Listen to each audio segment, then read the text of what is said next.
just working the basic jab. We're not looking at all the other ones where I kind of threw out loads of different words like doubles, push, and all that kind of thing.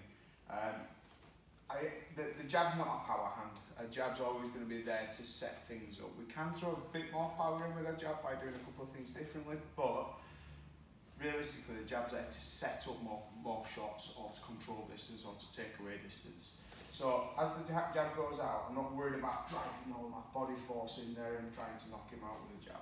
Okay, so we can relax with a jab. So the hand goes out from my chin. I'm going to turn my hand so that these two knuckles are the connection points. So here, and then it goes straight back, okay? When the punch lands, you see how high my shoulder is. Now my shoulder's a little higher because Jay's taller than me. If I was hitting someone a bit shorter, yeah, it's not as high, but it's still covering my chin.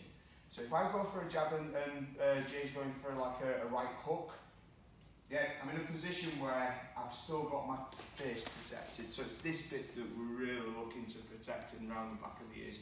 That's where if we get tagged, it does mess around equilibrium a little bit, okay? So, we're not going to go through this as a drill now, but we just want you to make sure that every time that jab goes out, the shoulder's a little bit higher, yeah, and we're always making impact with these two big knuckles, okay?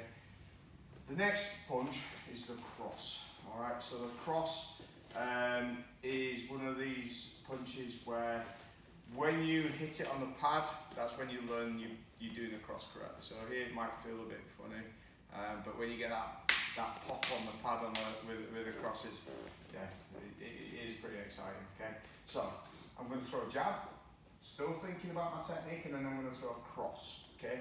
Now, if I don't twist my hip, I'm not going to be able to hit my target, because my right hand is obviously further back than my left hand because of my stance, okay? So this is where the hip really makes a difference, all right? So as I throw my cross, I'm going to drive onto my toes, and I'm just going to start pushing off, okay? So the punch actually starts from the toes.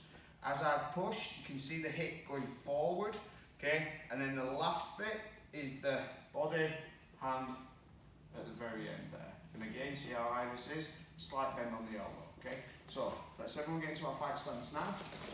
And we're just going to practice our jab and then cross, but making sure we're driving off with the toes.